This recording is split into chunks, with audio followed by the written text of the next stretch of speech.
సద్గురుభ్యో నమః. శ్రీమతే రామానుజాయ నమః. శ్రీశైలేశదయా పాత్రం ధీభక్త్యాదిగుణార్ణవం యతీంద్రప్రవణం వందే రమ్యజామాతరం మునిం లక్ష్మీనాథసమారంభం నాథయామున మధ్యమాం అస్మదాచార్యపర్యంతాం వందే గురుపరంపరాం యో నిత్యమచ్యుతపదాంబుజయుగ్మరుక్మవ్యామోహతస్తదితరాని తృణాయ మేనే సద్గురోర్భగవతోస్య దయైకసిन्धो రామానుజస్య చరణౌ శరణం ప్రపద్యే. మాతాపితా యువతయస్తనయా విభూతి సర్వం యదీవ నియమేన మదన్వయానాం ఆద్యస్య నః కులపతేర్వకులాభిరామం శ్రీమత్తదంఘ్రియుగలం ప్రణమామి మూర్ధ్నా భూతం సరశ్చ మహదాత్మయ భట్టనాథ శ్రీభక్తిసార కులశేఖర యోగివాహాన్ భక్తాంగ్రరేణు పరకాలయతీంద్రమిశ్ర శ్రీమత్పరాంకుశమునిం ప్రణతోస్మి నిత్యం. పితామహస్యాపి పితామహాయ ప్రాచేతసాదేశ ఫలప్రదాయ శ్రీభాష్యకారోత్తమ దేశికాయ శ్రీశైలపూర్ణాయ నమో నమస్తాత్. శుక్లాంబరధరం విష్ణుం శశివర్ణం చతుర్భుజం ప్రసన్నవదనం ధ్యాయేత్ సర్వవిఘ్నోపశాంతయే. యస్యద్విరదవక్రాధ్యాపారిషద్ధ్యా పరశతం విఘ్నం నిఘ్నంతి సతతం విశ్వక్సేనం తమాశ్రయం. జ్ఞానానందమయం దేవం నిర్మలస్ఫటికాకృతిం ఆధారం సర్వవిద్యానాం హయగ్రీవముపాస్మహే. అభంగురకలాదానా స్థూలలక్షత్వమీయుషే తుంగాయ మహసే తస్మై తురంగాయ ముఖే నమః. కూజంతం రామ రామేతి మధురం మధురాక్షరం ఆరుహ్య కవితా శాఖాం వందే వాల్మీకి కోకిలం. వాల్మీకిర్ముని సింహస్య కవితా వనచారిణ శృణ్వన్ రామ కథానాదం కోనయాతి పరాంగతిం. యప్పిబన్ సతతం రామచరితామృత సాగరం అతృప్తస్తం మునిం వందే ప్రాచేత సమకల్మషం గోష్పదీకృతవారాశిం మషకీకృత రాక్షసం రామాయణ మహామాలారత్నం వందే అనిలాత్మజం అంజనానందనం వీరం జానకీ శోకనాశనం కపీశమక్షహంతారం వందే లంకా భయంకరం అంశీకృతమార్తాండం గోష్పదీకృత సాగరం తృణీకృత దశగ్రీవం ఆంజనేయం నమామ్యహం మనోజవం మారుతతుల్య వేగం జితేంద్రియం బుద్ధిమతాం వరిష్టం వాతాత్మజం వానరయూథ ముఖ్యం శ్రీరామదూతం శిరసా నమామి ఉల్యంఘ సింధు సలిలం సలీలం యశోకవహ్నిం జనకాత్మజాయాః ఆదాయ తేనైవ దదాహ లంకాం నమామి తం ప్రాంజలి ఆంజనేయం. ఆంజనేయం అతిపాటలాననం కాంచనాద్రికమనీయ విగ్రహం పారిజాత తరుమూలవాసినం భావయామి పవమాననందనం. ఎత్ర ఎత్ర రఘునాథ కీర్తనం తత్ర తత్ర కృతమస్తకాంజలిం బాష్పవారి పరిపూర్ణలోచనం మారుతిం నమత రాక్షసాంతకం. వేద వేద్యే పరే పుంసి జాతే దశరథాత్మజే వేద ప్రాచేతసాదాసీత్ సాక్షాత్ రామాయణాత్మనా చరితం రఘునాథస్య శతకోటి ప్రవిస్తరం ఏకైకమక్షరం ప్రోక్తం మహాపాతకనాశనం. శృణ్వన్ రామాయణం భక్త్యా యఃపాదం పదమేవ వా సయాతి బ్రహ్మణస్థానం బ్రహ్మణా పూజ్యతే సదా. వాల్మీకి గిరి సంభూత రామసాగరగామిని పునాతి భువనం పుణ్యా రామాయణ మహానది. శ్లోకసార సమాకీర్ణం సర్గకల్లోల సంకులం కాండగ్రాహ మహామీనం వందే రామాయణార్ణవం. యఃకర్ణాంజలి సంపుటే రహరహ సమ్యక్ పిబత్యాదర వాల్మీకిర్వదనారవిందగలితం రామాయణాఖ్యం మధు జన్మవ్యాధి జరా విపత్తి మరణైరత్యంత సోపద్రవం సంసారం సవిహాయ గచ్చతి పుమాన్ విష్ణోః పదం శాశ్వతం.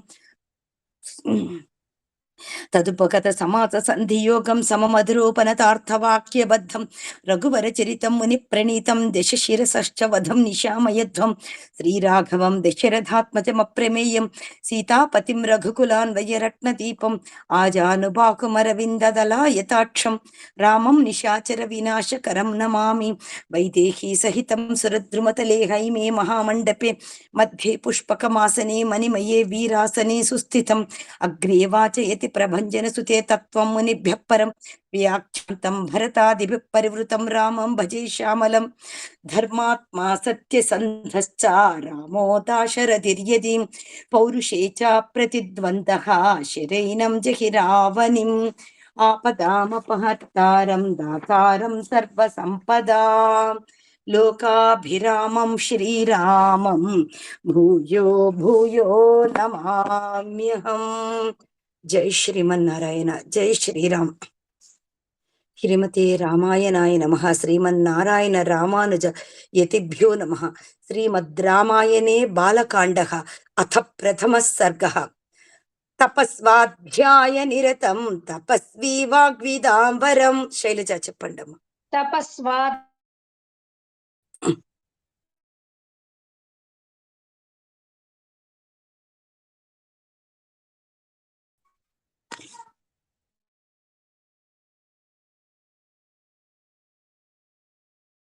తపస్వాధ్యాయ నిరతం తపస్వీ వాగ్విదాంబరం. తపస్వాధ్యాయ నిరతం తపస్వీ వాగ్విదాంబరం.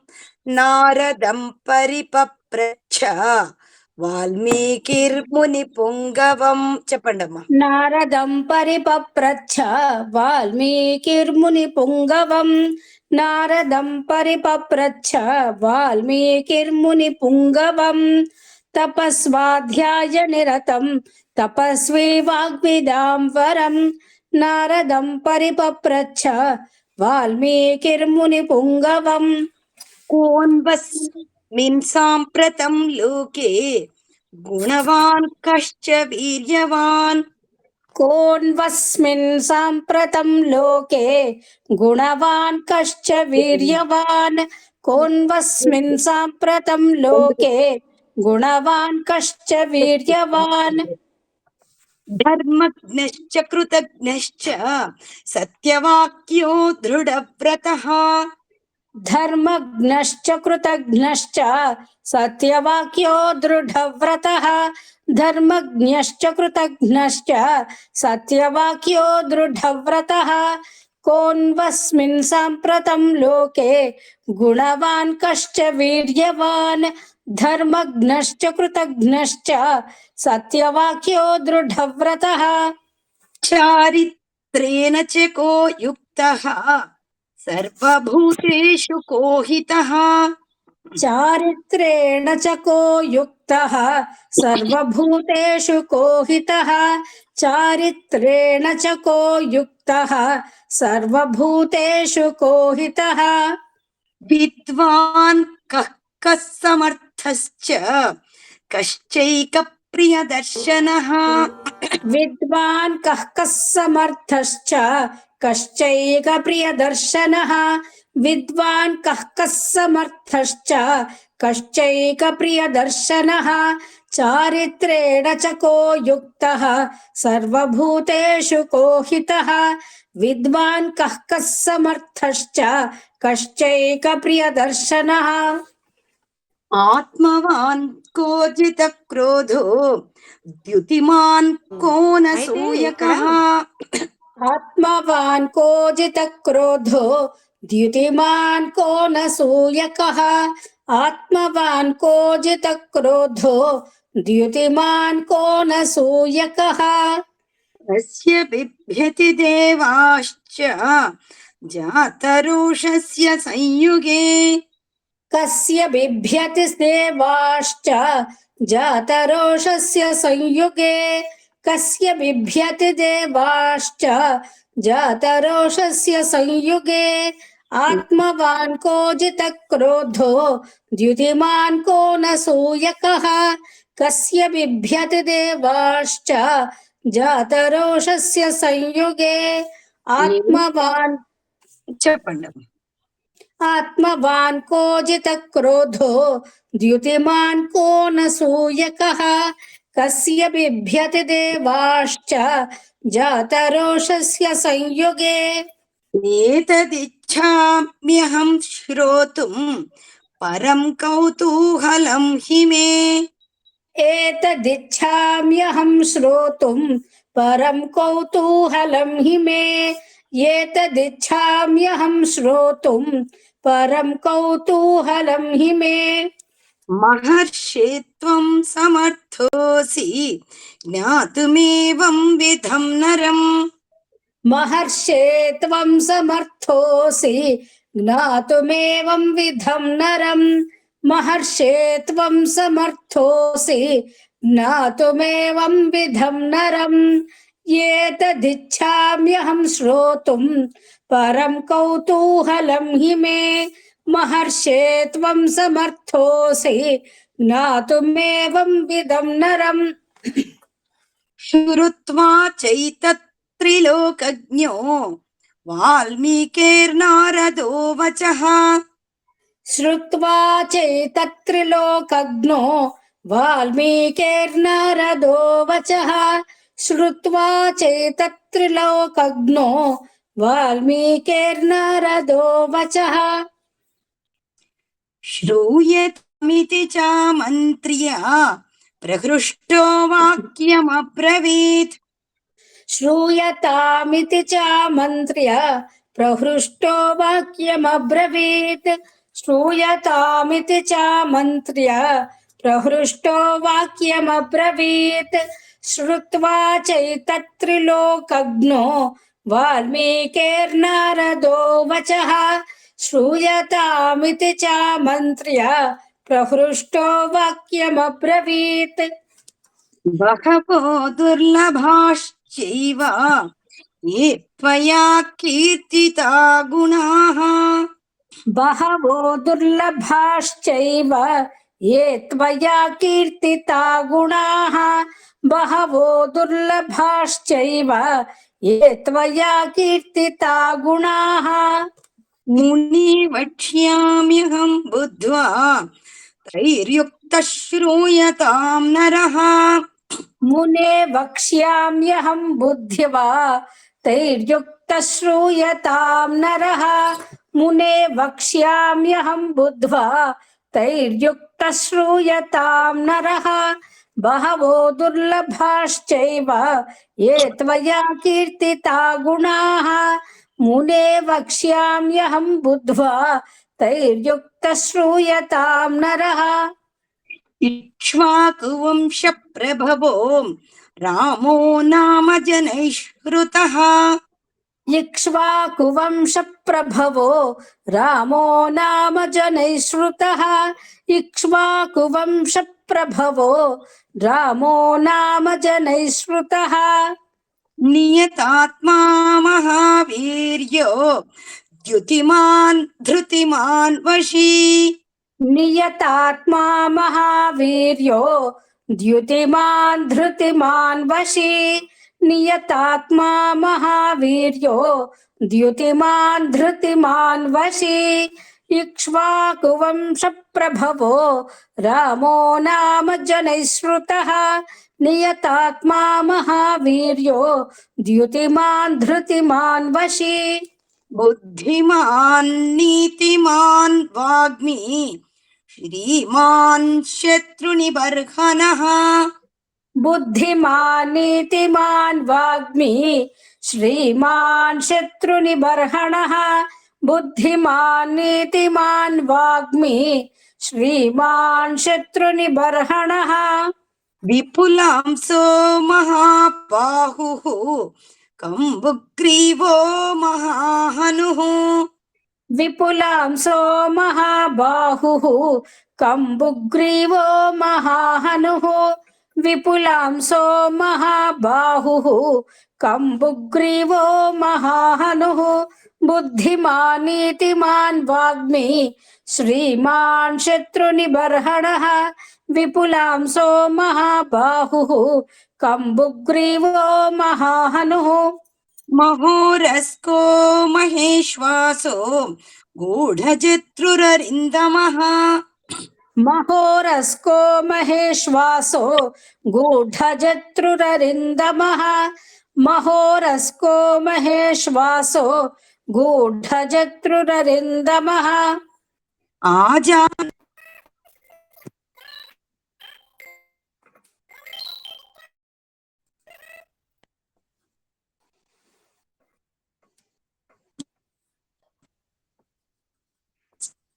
आजानुबाहुः सुशिराः सुललाटः सुविक्रमः आजानुबाहुः सुशिराः सुललाटः सुविक्रमः आजानुबाहुः सुशिराः सुललाटः सुविक्रमः महोरस्को महेश्वासो गूढजत्रुररिन्दमः आजानुबाहुः सुशिराः सुललाटः सुविक्रमः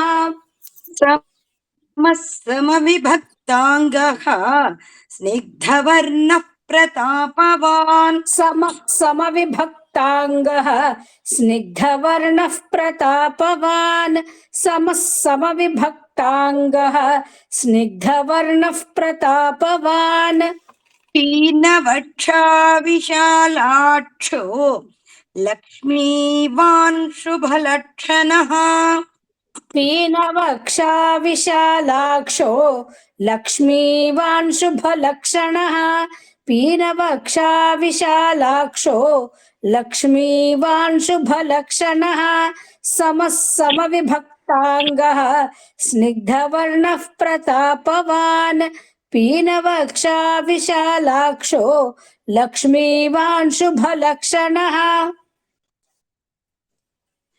ధర్మజ్ఞः సత్యసంధశ్చ ప్రజానాంచ హితే రతః धर्मज्ञः सत्यसन्धश्च प्रजानां च हिते रतः धर्मज्ञः सत्यसन्धश्च प्रजानां च हिते रतः యశస్వి జ్ఞానసంపన్నః శుచిర్వశ్యः సమాధిమాన్ यशस्वी ज्ञानसम्पन्नः शुचिर्वश्यः समाधिमान् यशस्वी ज्ञानसम्पन्नः शुचिर्वश्यः समाधिमान् धर्मज्ञः सत्यसन्धश्च प्रजानां च हिते रतः यशस्वी ज्ञानसम्पन्नः शुचिर्वश्यः समाधिमान् ప్రజాపతి సమశ్రీమాన్ ధాతారిపునిషూదనః प्रजापतिः समः श्रीमान् धातारिपुरिषूदनः प्रजापतिः समः श्रीमान् धातारिपुनिषूदनः రక్షితా జీవలోకస్య ధర్మస్య పరిరక్షితా रक्षिता जीवलोकस्य धर्मस्य परिरक्षिता रक्षिता जीवलोकस्य धर्मस्य परिरक्षिता प्रजापतिः समः श्रीमान् धातारिपुनिषूदनः रक्षिता जीवलोकस्य धर्मस्य परिरक्षिता రక్షితా స్వస్య ధర్మస్య స్వజనస్య చ రక్షితా रक्षिता स्वस्य धर्मस्य स्वजनस्य च रक्षिता रक्षिता स्वस्य धर्मस्य स्वजनस्य च रक्षिता వేద వేదాంగ తత్వజ్ఞో ధనుర్వేదే చ నిష్ఠితః वेद वेदाङ्गतत्त्वज्ञो धनुर्वेदे च निष्ठितः वेद वेदाङ्गतत्त्वज्ञो धनुर्वेदे च निष्ठितः रक्षिता स्वस्य धर्मस्य स्वजनस्य च रक्षिता वेद वेदाङ्गतत्त्वज्ञो धनुर्वेदे च निष्ठितः సర్వశాస్త్రార్థతత్వజ్ఞః స్మృతిమాన్ ప్రతిభానవాన్ सर्वशास्त्रार्थतत्त्वज्ञः स्मृतिमान् प्रतिभानवान् सर्वशास्त्रार्थतत्त्वज्ञः स्मृतिमान् प्रतिभानवान् సర్వలోకప్రియ సాధు రదీనాత్మా విచక్షణః सर्वलोकप्रियः साधुः अदीनात्मा विचक्षणः रदीनाथम्मा అంటే మనం పారాయణానికి అనుకూలంగా నేను విసర్గలు పెట్టలేదమ్మా, బుక్ లో ఉన్నట్లే చదివేస్తున్నా. లేదు అలా పర్వాలేదంటే విసర్గ పెట్టినా కూడా తప్పు లేదు, నేను అందుకే అధీనాత్మ అని చెప్పలేదు. అంటే రది అంటే మీనింగ్ ఏమైనా మారుతుందా, కరెక్ట్ గానే వస్తుందమ్మా? అందుకు అడిగా, నాకు తెలియలేదు. ఇంకేం మారదు. మనము సర్వలోకప్రియ సాధుర్ అధీనాత్మ విచక్షణ సాధురనొచ్చు. మనము ఆ ఫ్లోలో సాధురని కూడా చదవచ్చు. సాధువు అంటే మరలా కొంచెం ఇబ్బంది అవుతుందేమో ఫ్లోలో అని నేను చెప్తున్నాను అట్లా. Okay ma'am. సర్వలోకప్రియ సాధురధినాత్మా విచక్షణః సర్వలోకప్రియ సాధురధినాత్మా విచక్షణః సర్వశాస్త్రార్థతత్వజ్ఞః స్మృతిమాన్ ప్రతిభానవాన్ సర్వలోకప్రియ సాధురధినాత్మా విచక్షణః.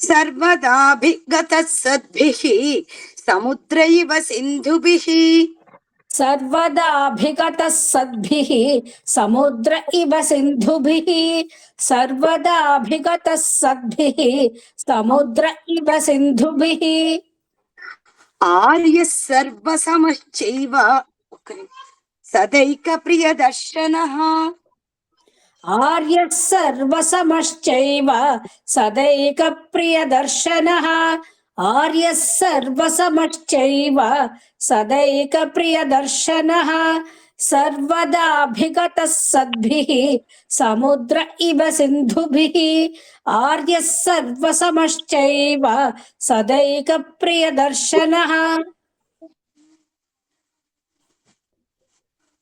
ఈ 15th శ్లోకంలో అమ్మ సర్వలోక ప్రియ సాధు ఆ అవసరం లేదులేండి, విసర్గ పెట్టుకొని అలాగే చదవండి.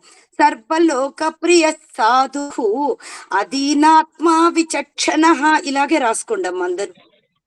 పదోద్దంలో కూడా గోఢ శత్రుహు అరిందమః ఉంది మేడం. అలాగే ఎక్కడ ఒక్క నిమిషం, పదో శ్లోకం అండి, మహోరస్కో మహేష్ వాసో కూడా అక్కడ కూడా గోఢ శత్రుహు అరిందమః ఉంది. ఒక్క నిమిషం చూస్తున్నాను.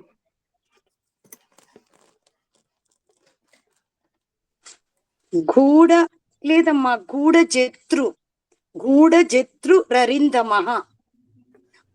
ఇక్కడ విసర్గొని అరిందమః ఉందన్నమాట. అంటే నేను ఏమంటానంటే గూఢ జత్రు అరిందమః అలా చదవచ్చు. మనము అన్ని పుస్తకాలలో రరిందమః అని విడదీయాల్సిన పని లేదు. పారాయణానికి గూఢ జత్రురరిందమః అని చదువుకోవచ్చమ్మా. ఇక్కడ కూడా సాధు రధీనాత్మ విచక్షణ అని కూడా చదువుకోవచ్చు. లేదు మనం క్లియర్ గా విడదీసుకొని చదువుకోవాలనుకుంటే విసర్గ పెట్టుకోవచ్చు. కొన్ని పుస్తకాలలో అలా ఉంది, మీరు అలా ఉన్నప్పుడు అరిందమః అనే పెట్టుకోండి. అది ఎవరి ఇష్టం వాళ్ళది.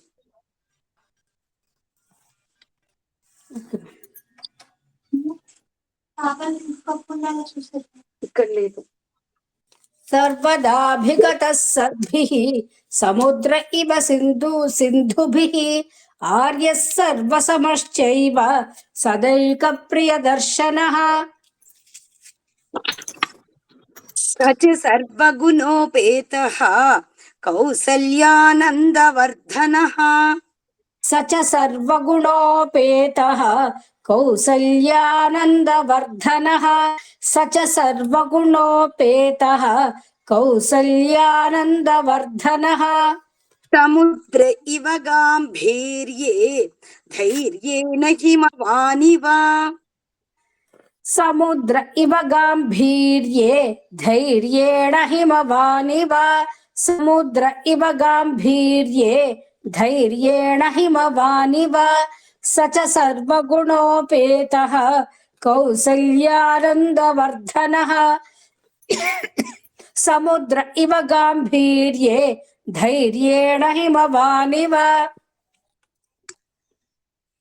విష్ణునా సదృశో వీర్యే సోమవత్ ప్రియదర్శనః विष्णुना सदृशो वीर्ये सोमवत्प्रियदर्शनः विष्णुना सदृशो वीर्ये सोमवत्प्रियदर्शनः కాలాగ్ని సదృశ క్రోధే క్షమయా పృథివీ సమః कालाग्निसदृशः क्रोधे क्षमया पृथिवी समः कालाग्निसदृशः क्रोधे क्षमयाः पृथिवी समः विष्णुना सदृशो वीर्ये सोमवत्प्रियदर्शनः कालाग्निसदृशः क्रोधे क्षमया पृथिवी समः ధనతేన సమస్త్యాగే సత్యే ధర్మ ఇవాపరః धनदेन समस्त्यागे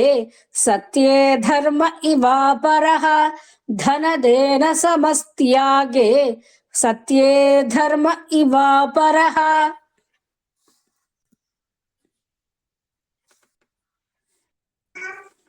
తమేవం గుణ సంపన్నం రామం సత్యపరాక్రమం तमेवं गुणसम्पन्नं रामं सत्यपराक्रमं तमेवं गुणसम्पन्नं रामं सत्यपराक्रमं ధనధేన సమస్త్యాగే సత్యే ధర్మ ఇవాపరః తమేవం గుణ సంపన్నం రామం సత్య పరాక్రమం. మ్యామ్ 18వ శ్లోకం 3 లైన్లు కదా మ్యామ్, దానిలో కదా అది. అవునమ్మా శైలజ, మీరు ఎక్కడ చదువుతున్నారు? మీది మన జయలక్ష్మి పబ్లికేషన్ లోనే 18కి 2 లైన్లే ఇచ్చున్నారు మ్యామ్. లేదమ్మా 3 ఉంది నా దాంట్లో కూడా. కాదు మ్యామ్, చూడండి, విష్ణున్న సదృశ కన్నా తర్వాత కాలాగ్ని ఎదురుగుండా 18 పెట్టి ధనధాన్యం నుంచి తమేవ గుణ 19, 20 జ్యేష్టం ప్రకృతినం, జ్యేష్టం ప్రకృతినం 20. కరెక్ట్ కరెక్ట్, అవును, అది కొంచెం పైకి వెళ్ళింది అవును, అందువల్ల మీకు అలా మనకు అనిపించింది. అది కన్ఫ్యూజ్ అవుతుంది. Correct correct. 3 లైన్లు వచ్చినాయి మ్యామ్. లేదు లేదు, అది నంబర్ మార్చుకోవడానికి అది జయలక్ష్మి 1 అండి, 21 కి 1 లైనే ఉంది అక్కడ, అందుకని ఆ కన్ఫ్యూజన్ కొంచెం, జస్ట్ ఒక్కొక్క లైన్ అంతే.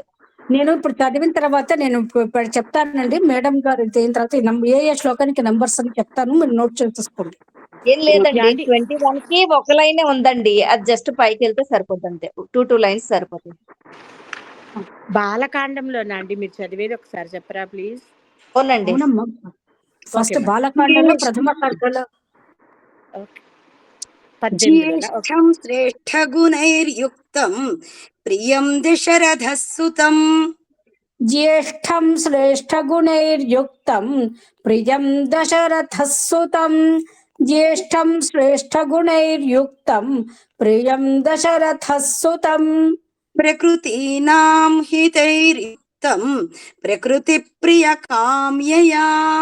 ప్రకృతీనాం హితైర్యుక్తం ప్రకృతి ప్రియ కామ్యయా.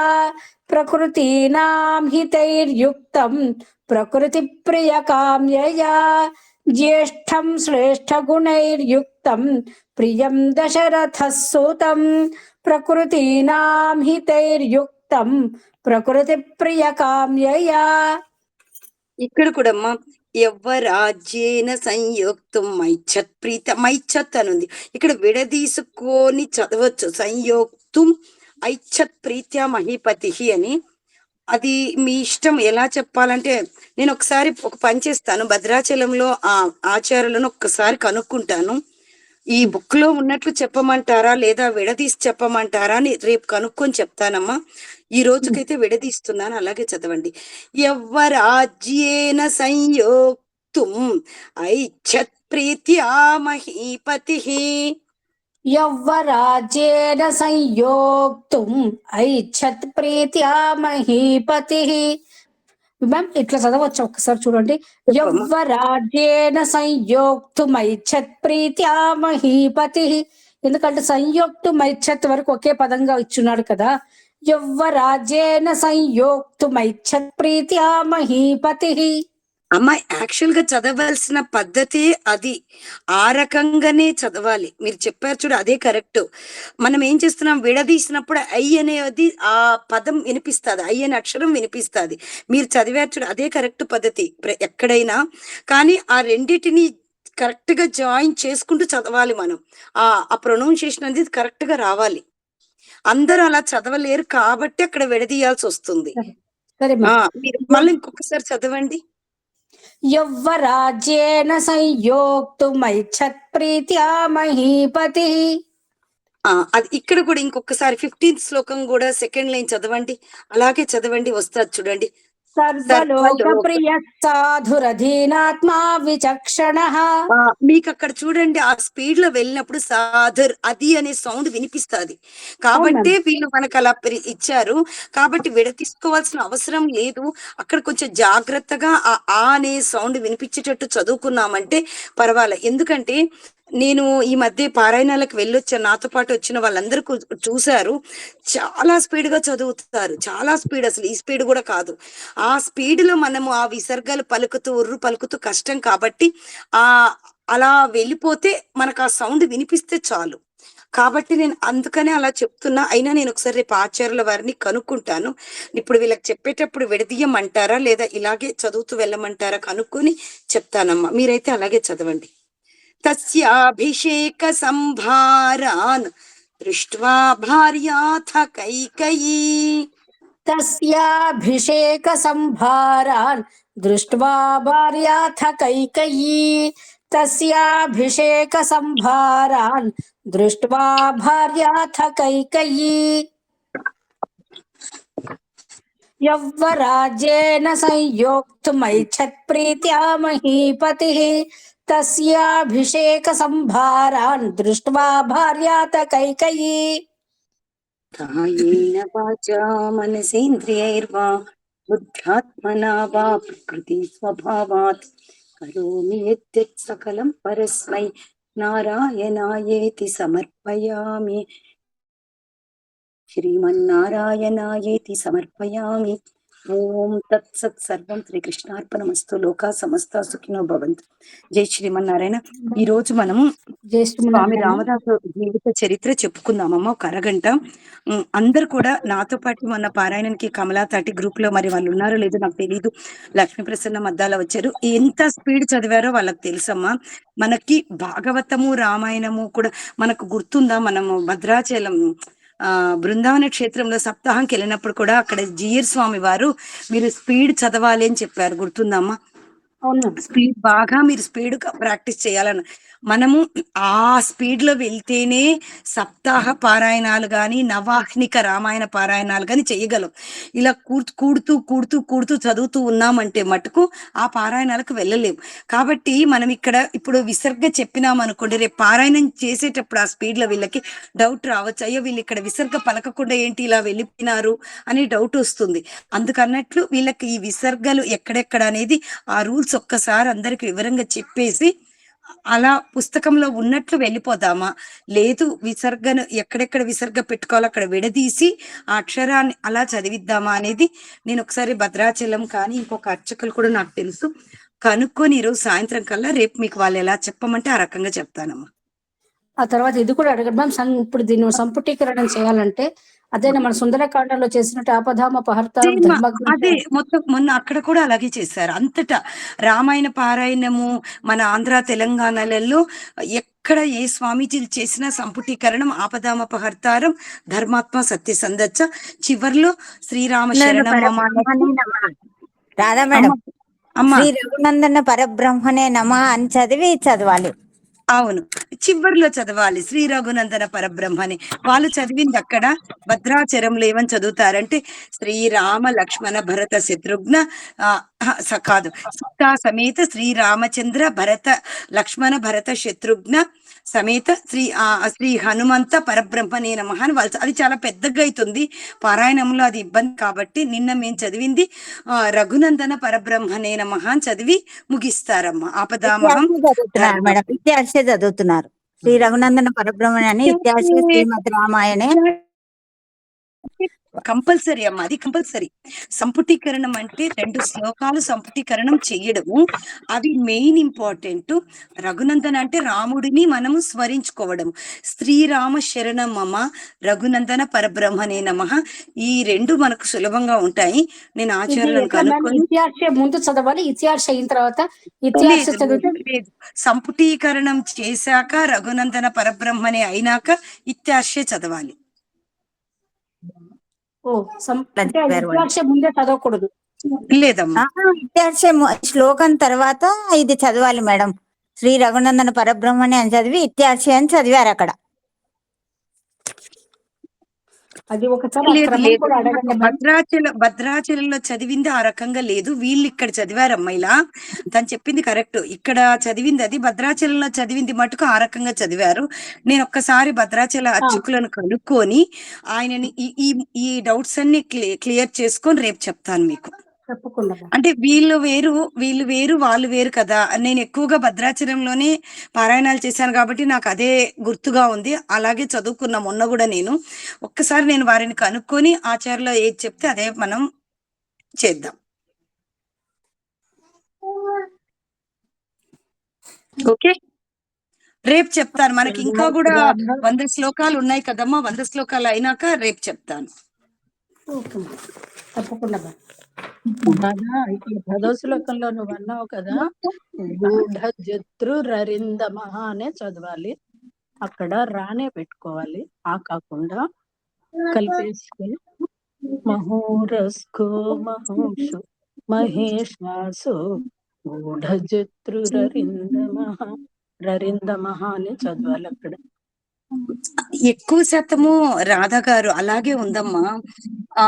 విడదీస్తే కూడా తప్పు లేదమ్మా. గూఢజత్రుహు అరిందమహ అని కూడా చదువుకోవచ్చు. అలా చదివినా తప్పు లేదు, ఇలా చదివినా తప్పు లేదు. ఎవరి వీలును బట్టి వాళ్ళు.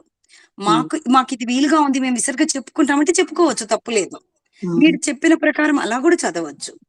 నేను అయినా ఒకసారి ఆచార్యుల వారిని కనుక్కొని చెప్తాను. దత్తపీఠంలో నేర్చుకున్నాను కదా, ఇది ఎగ్జామ్ కూడా ఇచ్చాను నేను దత్తపీఠంలో. అప్పుడు ఏంటంటే ఇక్కడ కూడా సర్వలోక ప్రియ సాధు అధీనాత్మ విచక్షణ అని ఇచ్చన్నమాట. ఇప్పుడు ఇందాక ఇక్కడ చెప్పావు కదా, ఇంకోటి నువ్వు అక్కడ కూడా ఇక్కడ ఈ శ్లోకంలో ఇంకోటి ఇక్కడ చెప్పామే. ఒక్క నిమిషం టిక్కు పెట్టుకున్నాను. ఓకే సరే కానీ అది పర్వాలేదమ్మా. ఆ విసర్గకి నేను ఒక్కసారి ఆచార్యులను కనుక్కుంటాను. మనం దాన్ని అంత పెద్దగా తీసుకోవాల్సిన అవసరం లేదు. విసర్గ మనము విడదీస్తే విసర్గ వస్తుంది, విడదీయకపోతే ఆ ప్రొనౌన్సియేషన్ కరెక్ట్ గా వచ్చినట్లు పలికితే సరిపోతుంది. ఎందుకంటే పారాయణాలలో మనం అంత స్పష్టంగా అంటే కుదరదు. కంటిన్యూస్ గా చూస్తున్నాం కాబట్టి లైన్ మొత్తం కంటిన్యూస్ గా చెప్పండి మేడం. అలా చెప్పొచ్చమ్మా. అది అంత మనము చిన్న చిన్న ఇప్పుడు నేనేం చెప్తానంటే ఒక్కటి గుర్తించుకోండి అమ్మా. సంక్షిప్త రామాయణం 100 శ్లోకాలు. మీరన్నట్లు విసర్గలు పెట్టుకుంటూ విడదీసుకుంటూ చదువుకుంటూ ఉంటే చక్కగా ఉంటది మనకి. ఇంకా ఏంటి, విష్ణు సహస్రనామం కానీ లలితా సహస్రనామం కానీ ఇవన్నీ విడదీసుకోవచ్చు, అట్లా తప్పులే. ఇది 24,000 శ్లోకాలమ్మా. మనం 24,000 శ్లోకాలు 9 రోజుల్లో చదవాలి అంటే ఆ స్పీడులో ఇలా చేసుకుంటూ పోవడం అనేది చాలా కష్టం పారాయణాలు చేసుకోవడానికి. 100 శ్లోకాలకు ఓకే, నో ప్రాబ్లం. మీరు అన్నారు కదా, రదీనాత్మ అయినా కరెక్టే, అధీనాత్మ అయినా కూడా కరెక్టే, తప్పు లేదు. అంటే ఒక్కొక్కరు ఒక్కొక్కలాగా చెప్తున్నారు. నేను అయినా కానీ ఆచార్యుల వారిని కనుక్కొని మీకు వివరంగా చెప్తాను. ఆయన ఎలా చెప్తే ఆయన నాకు గురువులాగా, నేను ఆయన దగ్గర నుంచే రామాయణం నేను స్వీకరించాను కాబట్టి ఒక్కసారి గురువు గారిని అడిగి ఆయన ఏ పద్ధతి చెప్తే రేపటి నుంచి అదే ఫాలో అవుతానమ్మా. ఓకే, తర్వాత పర్వాలేదు. మీరు అలా నేర్చుకున్న వాళ్ళు ఎవరన్నా ఉంటే కూడా మీరు అలాగే చదవండి, తప్పులేదు. ఒక్క విసర్గ దగ్గర మిస్టేక్ ఏమీ కాదమ్మా. ఆడ విసర్గ పెట్టుకుంటాం, ఆ చేసుకుంటాం, విసర్గ పెట్టుకోకపోతే రా చేసుకుంటాం, అంతే. ఆ పలికే దాంట్లో స్పష్టత రావాలి.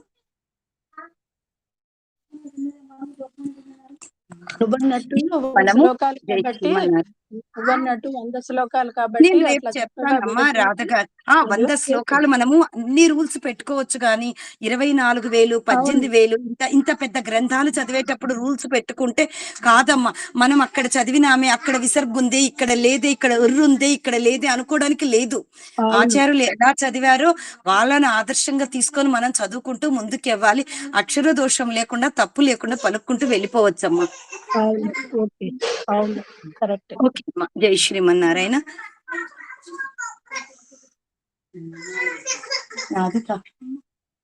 హాల్లో కూర్చొని మనకి 1923వ సంవత్సరంలో ఒక సాధువు ఉండేవాళ్ళమ్మ. ఆయన పేరు స్వామి రామదాసు. ఆయన ఒకసారి అమ్మ వినపడుతుందా? రికార్డ్ చేయాలా? వినపడుతుందా? వినిపిస్తుంది మేడం. వినిపిస్తుంది మేడం. రికార్డ్ చేయండి మేడం. సరే అమ్మా. జై శ్రీమన్నారాయణ. అస్మత్ గురుభ్యో నమః. అస్మత్ పరమ గురుభ్యో నమః. స్వామి రామదాసు ఆయన తల్లిదండ్రులు ప్రేమతో పెట్టిన పేరు ఆయనకి పప్పా రామదాసు అని. తర్వాత పూర్వాశ్రమం అంటే పప్పా రామదాస్ అనే పేరు తర్వాత వచ్చింది. పూర్వాశ్రమంలో ఆయన పేరు విఠలరావు. మొట్టమొదట ఆయన పుట్టిన వెంటనే తల్లిదండ్రులు విఠలరావు అని పెట్టారమ్మా. తర్వాత కొన్ని దినాలకు ఆయన రామభక్తిని చూసి ఆయనకు పప్పా రామదాస్ అనే పేరు వచ్చింది. ఆయన 1884వ సంవత్సరములో ఉత్తర కేరళలో కాంజంగాడ్ అనే గ్రామంలో ఏప్రిల్ 10వ తారీఖులో హౌసదుర్గం అనే కేరళలో హౌసదుర్గం దగ్గర కాంజంగాడ్ అనే గ్రామంలో ఆయన జన్మించారు. ఆయన జన్మించిన రోజు కూడా హనుమత్ జయంతి రోజు ఆయన జన్మించారు. మనకొస్తది కదా, ఏప్రిల్ మేలో హనుమాన్ జయంతి వస్తది. ఆ సమయంలో ఆయన జన్మించారు. ఆయన తల్లిదండ్రుల పేరు లలితాబాయి, బాలకృష్ణరావు. ఆయన చిన్నప్పటి నుంచి కూడా చదువు మీద ఆయన పెద్ద శ్రద్ధ ఉండేది కాదు. ఆ తర్వాత కొంతకాలం అయినాక ఆ ఆయనకి చదువు మీద అంటే రెగ్యులర్ గా స్కూల్లో చెప్పే దాని మీద కాకుండా ఆ ఏవైనా మంచి రామాయణము, భాగవతం లాంటి గ్రంథాలు చదవడం మీద చాలా ఆసక్తి ఉండేదంట ఆయనకి. ఆయన రియల్ గా కూడా చాలా తెలివైన వాడే. ఏదైనా ఒకసారి చదివితే చాలా జాగ్రత్తగా ఆయన జ్ఞాపకం ఉండేది. మంచి వాక్చాతుర్యం కలవాడు.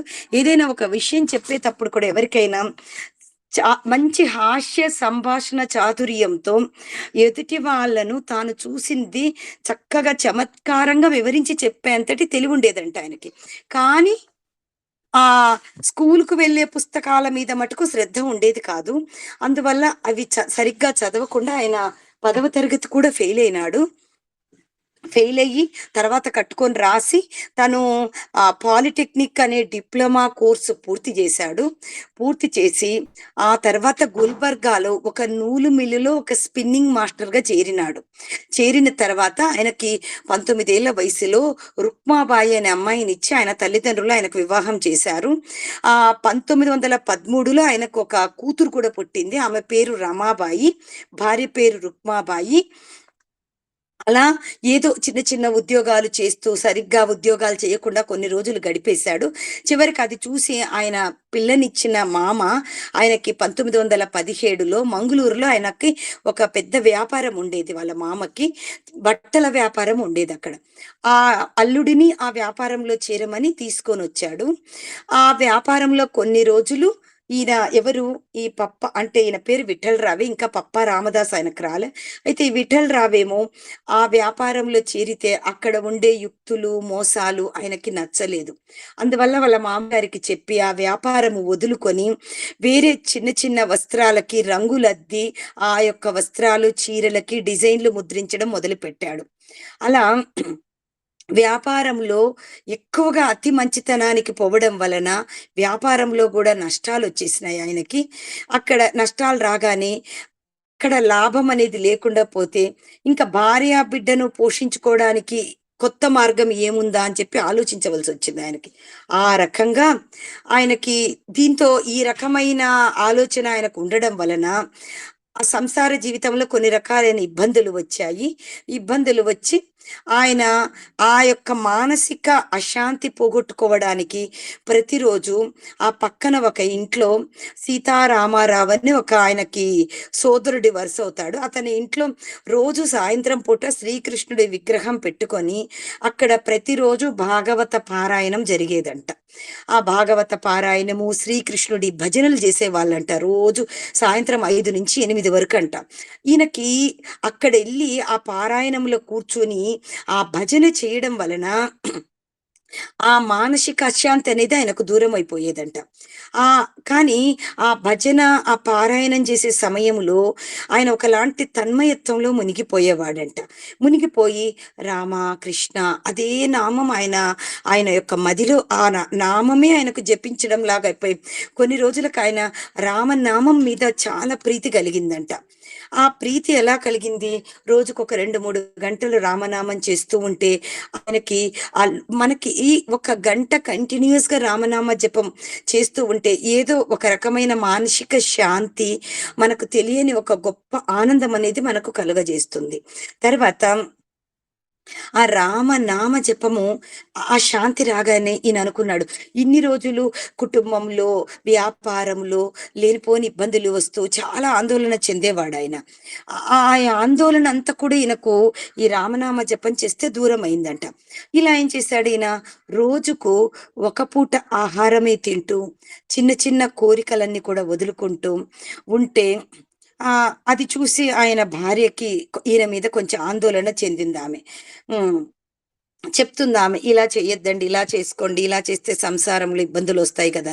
ఎంత చెప్పినా ఆయన ప్రవర్తనలో తర్వాత మార్పు రాలేదు. అప్పుడు ఆయన తండ్రి బాలకృష్ణరావు ఏం చేస్తాడు, ఆ విఠలరావు దగ్గరికి వచ్చి, నాయనా నీకెందుకు అలా ఎప్పుడు రామనామ జపం చేసుకుంటున్నావు? సరే నీకు ఈ జపం చాలా ఇష్టం కదా, నీకు నేను ఒక మంత్రాన్ని ఉపదేశం చేస్తాను, ఆ మంత్రము చేసుకుంటూ ఉండు, నీకు అన్ని మంచి జరుగుతాయని. ఆయన తండ్రి కూడా గొప్ప భక్తుడు. అందుకే ఆయన బాలకృష్ణరావు ఏం చేస్తాడు, కొడుకు దగ్గరికి వచ్చి శ్రీరామ్ జై రామ్ జై జై రామ్, ఇది సమర్థ రామదాసు గురువు గారి దగ్గర ఈయన ఆ మంత్రోపదేశం, శివాజీ గురువుకు కూడా ఆ సమర్థ రామదాసు ఆ మంత్రాన్ని ఉపదేశం చేశారు. అదే మంత్రాన్ని వీళ్ళ తండ్రి గారు గురువు దగ్గర తీసుకున్న మంత్రాన్ని తన కొడుకుకు ఊరికే రామ రామ అనుకుంటుంటే, వద్దు నాయన, శ్రీరామ జయ రామ జయ జయ రామ, ఈ మంత్రాన్ని నువ్వు నీకు ఒక పునర్వసు నక్షత్రము రోజు, ఒక మంచి రోజు చూసి తండ్రి ఆయనకు మంత్రోపదేశం చేస్తే, ఆ మంత్రం నువ్వు ఎప్పుడైతే చెప్పిస్తే నీకు ఆనందం అనేది ఇంకా పెరుగుతుంది నాయన అని తండ్రి సలహా చేసి కుమారుడికి ఆ ఉపదేశము చెయ్యడమే ఆ విఠలరావు జీవితంలో ఒక గొప్ప మహత్తరమైన సంఘటన.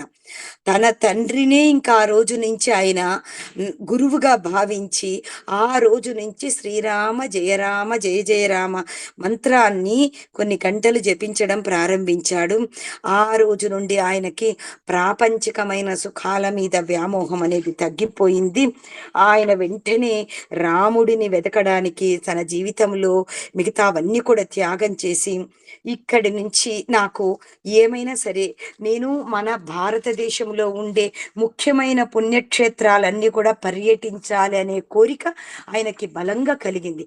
బలంగా కలిగిన వెంటనే 1923వ సంవత్సరంలో మొట్టమొదట శ్రీమన్నారాయణుడు నరనారాయణ క్షేత్రము, సాక్షాత్ అక్కడ నారాయణుడు ఉంటారమ్మా, అంతటి అద్భుతమైన క్షేత్రము బద్రీనాథ్ క్షేత్రము.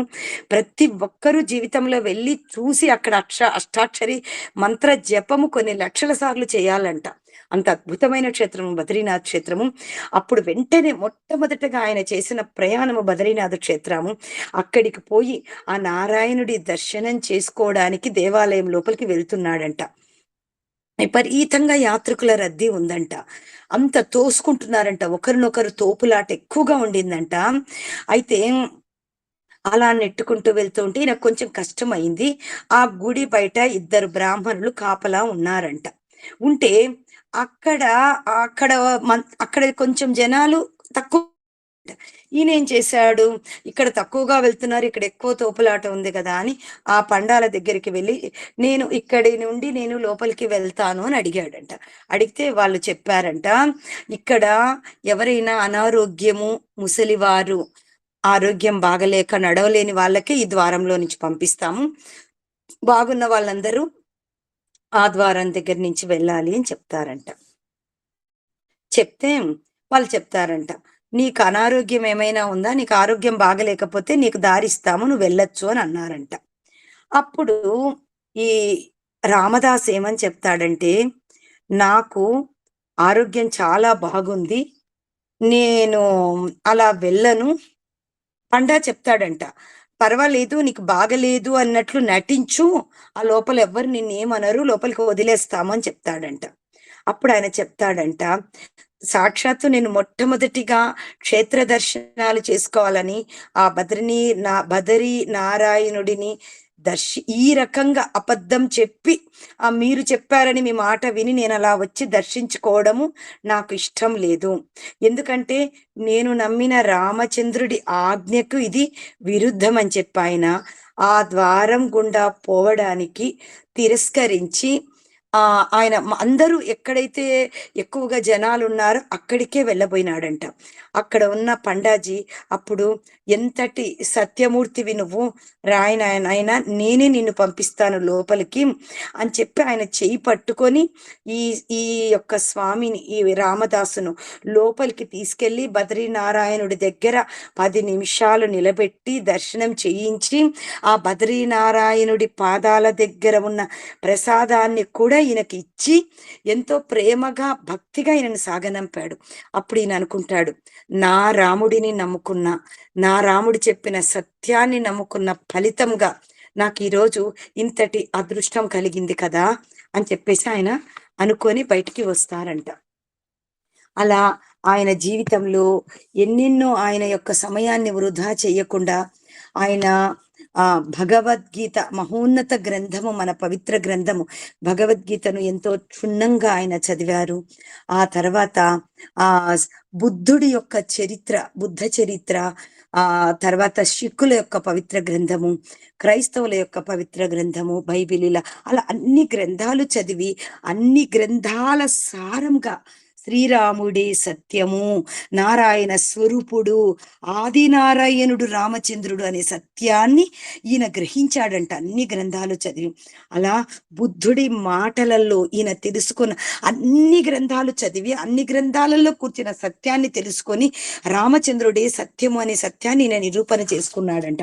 అంటే తొందరగా మోక్ష మార్గానికి ఈ నామం అనేది చాలా త్వరగా స్వామి యొక్క సన్నిధికి, పాద సన్నిధికి అభిప్రాయం అన్నట్లు ఆయన చెప్పి ఇంకొక మాట కూడా చెప్తున్నారు. ఆయన బుద్ధ చరిత్ర చదివి బుద్ధుడి మాటలు కొన్ని చెప్తున్నారు ఈ గ్రంథములో.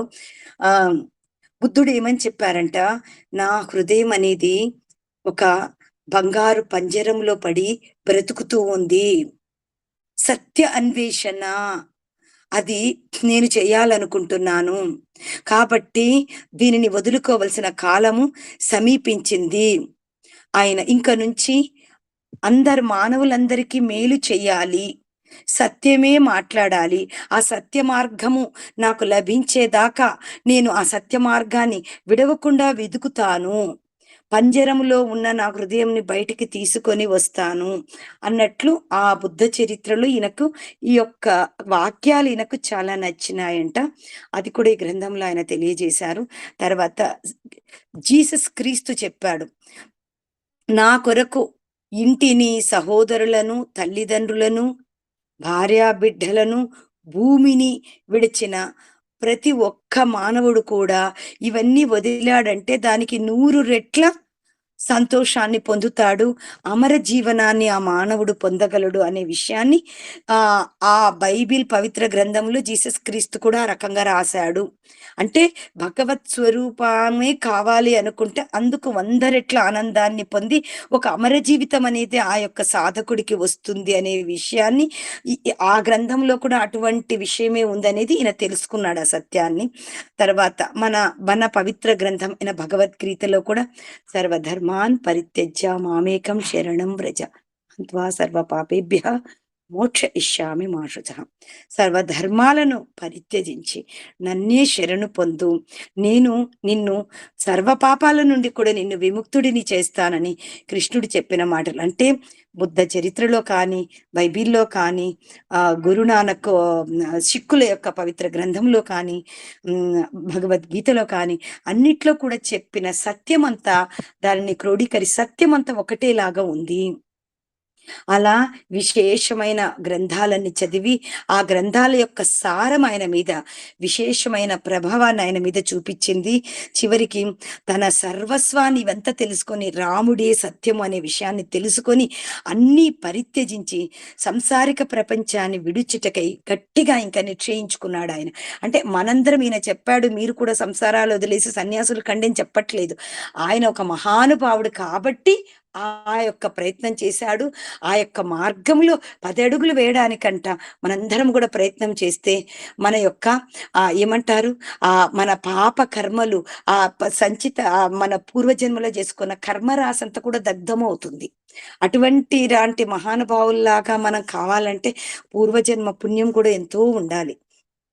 ఆ తర్వాత ఆయన డిసెంబర్ 1922వ సంవత్సరంలో ఆయనకి హృదయంలో రాముడు ఆదేశం ఇచ్చాడు, నీవు సన్యాసి కావాలి, గృహస్థ జీవితానికి స్వస్తి చెప్పు అని చెప్తే రాముడి ఆజ్ఞ మేరకు ఆయన మంగళూరులో ఉన్న ఆయన వ్యాపారాలన్నీ కూడా వదిలేసి అక్కడ నుండి శ్రీరంగ క్షేత్రానికి చేరుకున్నాడు. ఆయన శ్రీరంగ క్షేత్రంలో కావేరి నదిలో స్నానం చేసి వెంటనే కాషాయ వస్త్రాలన్నీ కూడా ధరించి అక్కడ ఒక గురువు ద్వారా దీక్ష తీసుకొని పప్ప రామదాసు అనే పేరుతో సన్యాస దీక్షను తీసుకొని, ఆయన పేరు ఏంటి, విఠలరావు.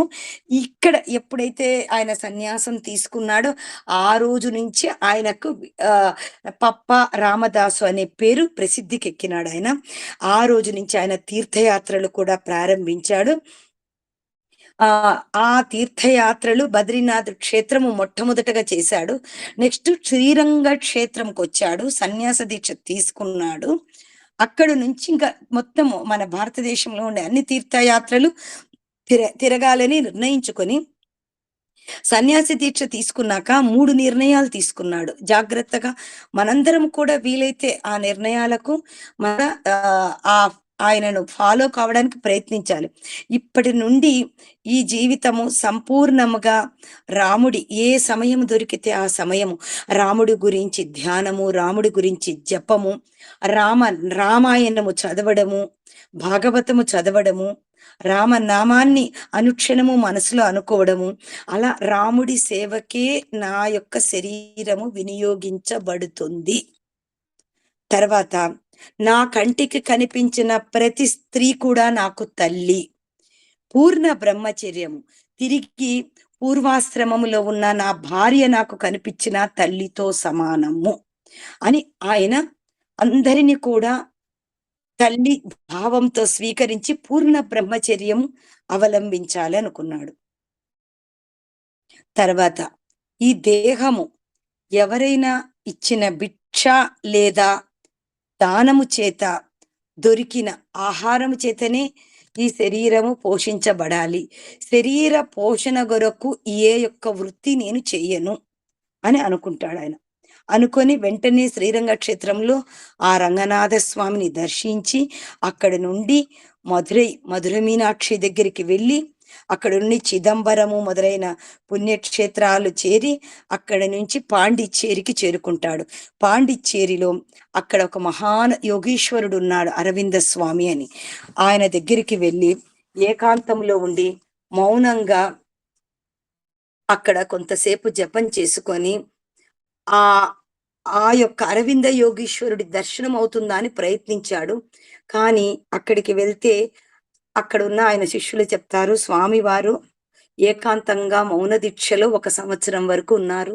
సంవత్సరం వరకు అరవింద యోగీశ్వరులు ఎవ్వరికి దర్శనం ఇవ్వరు, మాట్లాడరు అని చెప్తారు. చెప్పగానే ఆయన వెంటనే పాండిచ్చేరి నుండి తిరువన్నామలైకి బయలుదేరతాడు. అక్కడ ఎవరుంటారు మీకు అందరికీ తెలిసిన విషయమే, అరుణాచలేశ్వరుడు భగవాన్ రమణ మహర్షి ఆశ్రమానికి చేరుకుంటాడు. వెళ్ళి ఆ తిరువన్నామలైలో ఆశ్రమంకి వెళ్ళి అరుణాచలం కొండ దిగువలో అప్పట్లో ఒక పూరి గుడిసె ఉండేది. ఇప్పుడంటే మనకు మంచిగా భక్తులందరూ పెద్ద ఆశ్రమం కట్టారు, గుడిసె ఉండేది. అప్పటికి రమణ మహర్షి యొక్క వయసు చాలా పిన్న వయస్కులే ఆయన. కానీ అంత వయసులైన ఆ మహానుభావుడి జపము ధ్యానము చేయడం వలన ఆయన ముఖములో ఒక అద్భుతమైన అలౌకికమైన శాంతి, ఆయన యొక్క కన్నులలో ఎంతో ప్రపంచం మీద ఎటువంటి ఆసక్తి లేని ఒక అద్భుతమైన ఆయన దృష్టి ఈయన మీద సోకింది. ఆ దృష్టి ఎప్పుడైతే ఈయన మీదకు ప్రసరించిందో ఎక్కడ లేని శాంతి ఆనందం ఈయనకు కలిగింది. అప్పుడు ఈయన అంటారు రమణ మహర్షి దగ్గరికి వెళ్ళి, స్వామి ఈ దీన దాసుడి మీద దయ చూపి నన్ను ఆశీర్వదించండి అని రమణ మహర్షిని వేడుకుంటాడు ఎంతో వినయంగా. అప్పుడు మహర్షుల వారు మనసును కరిగించే తమ అందమైన ప్రశాంతమైన విశాలమైన కళ్ళను రామదాసు వైపుకు త్రిప్పి తమ అనుగ్రహాన్ని తమ ఆశీర్వాదాన్ని రామదాసు యందు చూపులతోనే నింపుతూ ఉన్నారనే తదేక దృష్టితో ఆ రమణ మహర్షి కళ్ళలో చూస్తూ ఉండిపోయినాడు. ఎప్పుడైతే ఆ రమణ మహర్షి దృష్టి ఈయన మీద పడిందో ఇంకా ఆశీర్వాదం అవసరం లేదు ఈయనకి. ఆ రమణ మహర్షి ఆశీర్వాదం నిండుగా ఆయనలోకి వచ్చేసింది. ఆ యొక్క శాంతి ఆయన హృదయంలో ఆనందం కనిపించింది. వెంటనే మీ ఆశీర్వాదం నాకు వచ్చింది స్వామిని తల ఊపినాడు. ఆ తర్వాత రామదాసుడి యొక్క దేహం అంతా కంపిస్తూ ఉంటాదమ్మా, ఒకలాంటి కంపన జరుగుతూ ఉంటుంది. ఆ మాటలతో వర్ణించడానికి వీలు కాని కొన్ని ఆనంద తరంగాలు ఆ యొక్క శరీరంలో అలా ప్రవహిస్తూ ఉంటాయి. వెంటనే ఆ మహాత్ముడైన ఆ రమణ మహర్షికి నమస్కరించి ఈ స్వామి రామదాస్ అక్కడ నుండి వెనుతిరుగుతాడు. వెనుతిరిగి ఆయన కనిపిస్తుంది, ఈ అద్భుతమైన ప్రదేశము. ఈ ప్రదేశంలో కొన్ని రోజులు నా రాముడు గురించి నేను జపం చేయాలనుకుని మహర్షి నుండి పక్కకొచ్చి ఆ అరుణాచలము యొక్క ఆ కింద ఉండే ఆ రకరకాల అరుణాచల కొండలలో ఉండే ఒక గృహలోకి వెళ్ళిపోతాడు. వెళ్ళిపోయి ఏ ఆహారము తీసుకోకుండా ఒక 20 రోజులు శ్రీరామ్ జై రామ్ జై జై రామ్ ఆ మంత్రాన్ని అలా జపిస్తూ ఉండిపోయినాడు. అలా చేస్తూ ఉంటే 20 రోజుల తర్వాత ఆయన ఒక గొప్ప ఒక ఒక ఆధ్యాత్మిక అనుభూతి ఆయనకి లోనైనాడు. ఎటువంటి ఆధ్యాత్మిక అనుభూతి అంటే, అతనికి ఎంతో ఇష్టపడే ఆ శ్రీరామచంద్రుడు ఎక్కడ చూసినా ఆయనకు కనిపిస్తూ ఉన్నారంట. అంటే ఆయన అప్పుడు అనుకుంటాడు, చెట్టు చూసినా, పుట్ట చూసినా, మనిషి చూసినా, జంతువు చూసినా, ఏది చూసినా రామస్వరూపంగానే ఆయనకు కనిపించిందంట. ఆ యొక్క దివ్యమైన ఉన్మాదంలో ఆయన అనేకమైన ఆ క్షణంలో ఆయనకు ఒక ఆలోచన వచ్చేసింది. నేను పవిత్ర స్థలాలు, పవిత్ర క్షేత్రాలు తప్పనిసరిగా వెళ్ళాలి. ఆ క్షేత్రాలలో రామనామ జపము ఎన్ని లక్షల వీలైతే అన్ని సార్లు జపం చేయాలి. భాగవత గ్రంథాన్ని, రామాయణ గ్రంథాన్ని ఎంత వీలైతే అంత చదువుకోవాలి. ఆ క్షేత్రాలలో ఎవరైతే మహానుభావులు, పుణ్యాత్ములు, భగవంతుడే కావాలి ఇంకే ఏది వద్దు అనుకుండే అలాంటి మహానుభావులు ఎవరెవరు ఉన్నారో వాళ్ళను చూసి నా జన్మను తరింపజేసుకోవాలనే కోరిక ఆ యొక్క అరుణాచల గృహలో ఆయనకు కలిగింది. ఎప్పుడైతే కలిగిందో వెంటనే అరుణాచలము నుంచి ఆయన యొక్క ఆలోచన క్షేత్ర దర్శనంకి మొదలు పెట్టాడు. అక్కడ నుండి తిరుపతికి వెళ్తాడు. తిరుపతిలో ఆ 7 కొండల స్వామిని దర్శించి అక్కడ కూర్చుని అక్కడ ఉన్న క్షేత్ర దర్శనాన్ని ఎంతో భక్తిగా చేసి ఆ శ్రీరామ మంత్రాన్ని కూర్చుని ఆయనకి ఎంత వీలైతే అంత జపం చేశాడు. చేసి అక్కడి నుంచి వెంటనే అక్కడికి దగ్గరగా ఏముంది, శ్రీకాళహస్తి. శ్రీకాళహస్తికి వెళ్ళి కాళహస్తీశ్వరుడి దర్శనం చేసుకొని అక్కడ రామనామ జపం చేశాడు. నెక్స్ట్ అక్కడి నుంచి పూరి వెళ్ళాడు. పూరి నుంచి కలకత్తా వెళ్ళాడు. కలకత్తా అలా పవిత్ర క్షేత్రాలు దర్శిస్తూ ఏమీ లేదు ఆయన ఆ క్షేత్రంలో పెట్టినంత ప్రసాదాన్ని స్వీకరిస్తూ రామనామ జపం చేస్తూ ఆయనకి ఇష్టమైన రామాయణ గ్రంథాన్ని ఎంత వీలైతే ఇంతే చదవాలి, ఇంతే చదవాలి, ఇలాగే చదవాలి, ఇలాగే చదవాలి, ఏ నియమం పెట్టుకోలేదు. ఎంత వీలైతే అంత రామాయణాన్ని పారాయణం చేస్తాడు. ఆ పారాయణం ముగించగానే రామనామ జపం ఇలా చేస్తూ చేస్తూ మహానుభావులు ఎవరన్నా ఉన్నారా, నీ అదృష్టం కొద్ది దొరికారా, వారి దర్శనం చేసుకొని వాళ్ళకు పాద నమస్కారం చేసుకొని మరలా అలా వెళ్తూ ఉన్నారు. అలా కాళహస్తి పూరి జగన్నాథుడిని చూసి పూరి జగన్నాథుడిని చూసిన తర్వాత కలకత్తా క్షేత్రానికి వెళ్ళాడు. కలకత్తా క్షేత్రానికి వెళ్ళి అక్కడ ఎవరు కలకత్తాలో సాక్షాత్తు రామకృష్ణ పరమహంస ఆరాధించిన కాళికాదేవి తల్లి ఉందంట. వెంటనే దక్షిణేశ్వరానికి వెళ్ళిపోయినాడు పరిగెత్తుకుంటూ. వెళ్ళిపోయి పరమహంస ఆరాధించిన ఆ కాళికాదేవి తల్లిని చూస్తే రామదాసు శరీరం అంతా ఒకలాంటి పులకింత, ఒకలాంటి కంపించిందంట శరీరం అంతా ఆయనకి. ఆ తల్లిని చూడగానే అలా కళ్ళు మూసుకొని రామనామ జపం చేస్తూ వెళ్ళిపోయినాడంట ఆయన. ఆయన శరీరం అంతా ఎంతో ఆనందంతో వెంటనే అక్కడ ఒకలాంటి సమాధి స్థితిలో ఒక అరగంట గంట సేపు రామనామ జపం చేసుకున్నాడు. నెక్స్ట్ అక్కడి నుంచి ఎక్కడికి వెళ్ళాడు, సాక్షాత్తు రామకృష్ణ పరమహంస కొన్ని సంవత్సరాలు నివసించి ఎన్నో జపాలు, ధ్యానాలు, పారాయణాలు, భజనలు చేసిన ఒక పవిత్రమైన గది ఉంటుందమ్మా. అక్కడికి వెళ్తేనే శరీరం పులకరిస్తుంది. ఆ గదికి వెళ్ళిపోయి అక్కడ కూర్చున్నారు. అక్కడ వెళ్ళిపోయి రామకృష్ణ పరమహంస ఆయన ఏ మంచం ఉపయోగించాడు, ఏ పరుపు ఆయన ఉపయోగించిన తలగడలు, అబ్బా అవి చూసి ఎంతో ఆనందం పొంది వాటి దగ్గరికి వెళ్ళి ఎంతో భక్తితో తన శిరస్సు వంచి పాకిచ్చి ఒకలాంటి తన్మయత్వానికి లోనైపోయినాడు. అక్కడికి వెళ్తే ఆయనకి ఒక దివ్య చైతన్య తరంగాల ప్రభావము ఆయన శరీరం మీద అనుభవించాడంట. ఆయన ఒక్కొక్కటి పులకరించిపోయినాడంట ఆయన. వెంటనే ఏమిటి స్వామి ఈ మహిమ అని ఆ రామకృష్ణ పరమహంస ఉన్న గదిలో అలా బోర్ల పడి పొర్లాడినాడాయనంట. రామ, రామ, రామ అలా జపం చేస్తూ కొంచెం సేపు పొర్లాడి అర్ధగంట సేపు ఆయనంట ఒక తన్మయావస్థలో ఉండిపోయినాడంట. తర్వాత ఆ స్థితి నుంచి బయటికి వచ్చాక కూడా ఆయన యొక్క ముఖపు వెలుగులో ఒక దివ్యమైన ఆనందము చూసేవారికి కనిపించిందంట.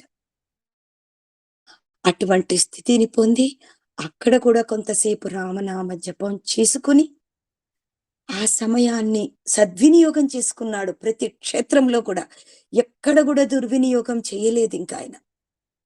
ఆ తర్వాత దక్షిణేశ్వరంకెళ్ళిపోయి దక్షిణేశ్వరంలో ఇటువంటి అద్భుతమైన అనుభూతి పొందాడు. వెంటనే అక్కడి నుండి వెంటనే కలకత్తా నుండి కాశీ పుణ్యక్షేత్రము, మోక్షక్షేత్రము. ఏంటి? కాశీ, అయోధ్య. ఈ 2 కూడా మోక్షక్షేత్రాలు. వెంటనే కాశీకి వెళ్ళి కాశీ విశ్వనాథుని దర్శించి అక్కడ కూడా కొంత సమయం పాటు ఒక 2, 3 దినాలుండి రామనామ జపము, రామాయణ పారాయణం చేసుకున్నాడు. ఆ తర్వాత కాశీ నుండి అయోధ్య చాలా దగ్గర. అయోధ్యకెళ్ళిపోయి ఇంకా అక్కడ పోయి రామా నీవు ఉన్న క్షేత్రమా తండ్రి ఇదని అక్కడ ఆ నేల ఆ పుణ్యభూమిలో పొర్లాడినాడంట. సరయూ నది దగ్గరికెళ్ళి పొర్లాడి అక్కడ కొన్ని దినాలు రామాయణ పారాయణం చేసుకొని ఆ రామనామ జపం చేసుకొని తరించి అక్కడ నుండి ఝాన్సీ అనే ప్రదేశానికి వెళ్ళాడు. ఎక్కడ? అయోధ్యకు దగ్గరగా. అక్కడ వెళ్తే ఒక పల్లెటూరు, ఆ ఝాన్సీ అనే పల్లెటూరులో 8 రోజులు ఉండిపోయినాడు. ఆయనకు అక్కడి నుంచి కదలబుద్ధి కాలే. ఒకరోజు ఆ పల్లెలో ఆయన వెళ్తూ ఉంటే ఆయనకి దప్పిక అయింది. దప్పికయ్యి నీళ్లు దప్పిగేస్తున్నాయి. ఇచ్చేవాళ్ళెవరూ లేరు. ఒక గుడిసె దగ్గరికెళ్ళిపోయినాడు. వాకిట్లో ఒక ముసలామె తల్లి ఉంది. అమ్మా నాకు నీళ్ళివ్వు తల్లి అని అడిగాడు. అయితే ఆమె నీళ్ళిచ్చింది. అవి తాగి విచారిస్తే పాపం ఆ ముసలామెకెవరూ లేరంట. ఎంతో కష్టాలలో ఉందంట.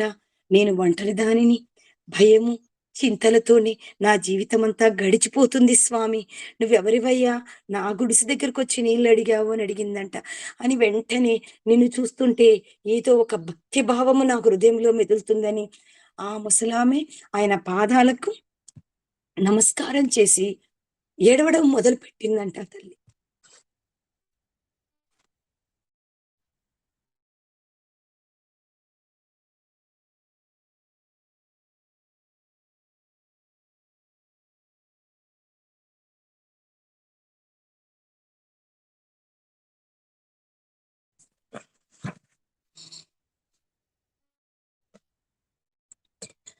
అప్పుడు ఆయన ఆమెకి రామనామ జపాన్ని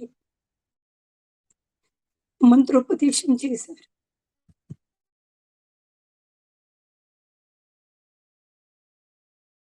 రాధా జై గురుదత్త.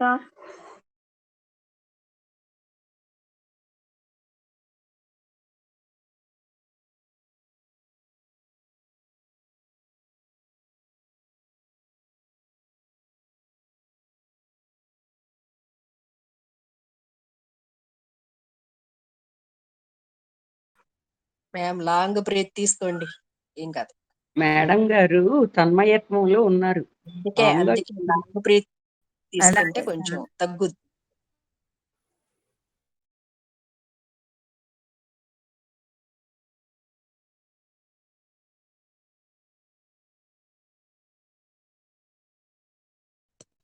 ఆ తర్వాత రామ నామజపం చేయమని ఆమెకు ఉపదేశం చేసి ఆయన అలా వెళ్తూ ఉన్నారు. ఒక దగ్గర కొందరు స్త్రీలు నీళ్లు చేదుకుంటూ ఒక బావి దగ్గర కనిపించారు. ఆ స్త్రీ దగ్గరికి వెళ్ళి అమ్మా నాకు నీళ్ళివ్వండి అని అడిగారు. అడిగితే ఆమె చెప్తుంది, మహారాజా నేను ముస్లిం స్త్రీని, మీరేమో హిందూ సన్యాసులు. అటువంటి వాళ్ళు నా చేతి నీళ్లను తీసుకోవడము మంచిది కాదు అని చెప్తుంది. అప్పుడు ఆయన చెప్తారు, తల్లి జాతి భేదాలు ఎవరు పాటించొద్దమ్మా. నీలో కూడా జగన్మాత, స్త్రీలందరిలో కూడా జగన్మాత ఉంది తల్లి.